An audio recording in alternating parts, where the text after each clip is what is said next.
Nous sommes, devant les grilles du château de Versailles, tout près de Paris, où l'exécutif s'est réfugié sous très haute protection policière. Des milliers de personnes de tout âge sont en train de converger, vous le voyez sur ces images en direct, de converger vers l'Assemblée nationale. Et c'est, on me le confirme à l'instant dans l'oreille, le chef de l'État va s'exprimer en direct sur notre antenne. La Constitution permet au président de la République de prendre la parole devant le Parlement réuni à cet effet en Congrès. Il est des heures qui, de cette possibilité, font une nécessité.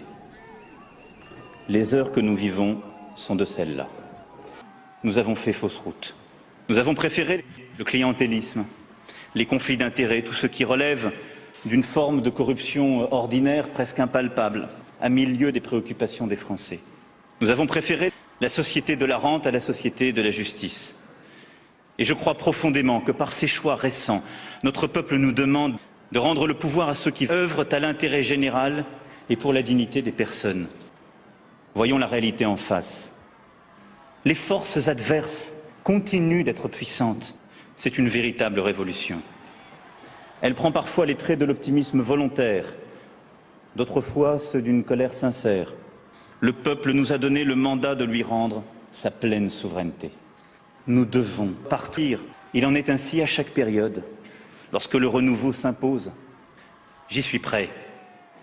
Je suis sûr que vous l'êtes aussi. Il ne nous est pas permis d'attendre. Les forces de la Révolution sont extrêmement puissantes. Pardon, Monsieur le Premier ministre, de vous annoncer aujourd'hui devant le Congrès cette mauvaise nouvelle. Ce qui nous est demandé par le peuple, c'est de renoncer, vous et moi. Vous venez de l'entendre, le président a donc décidé d'abandonner le pouvoir, et ce sous la pression populaire. Les grands industriels français sont en train d'organiser l'exfiltration du désormais ex-président. Et vous l'entendez, un hélicoptère est en train de décoller depuis la cour du château. Et vous pouvez le voir également sur ces images de notre antenne. Le yacht de Vincent Bolloré serait appareillé, escorté par des rafales de l'avionneur Dassault. Un gouvernement populaire de transition serait déjà prêt à assumer les plus hautes fonctions de l'État. Ce gouvernement populaire se revendique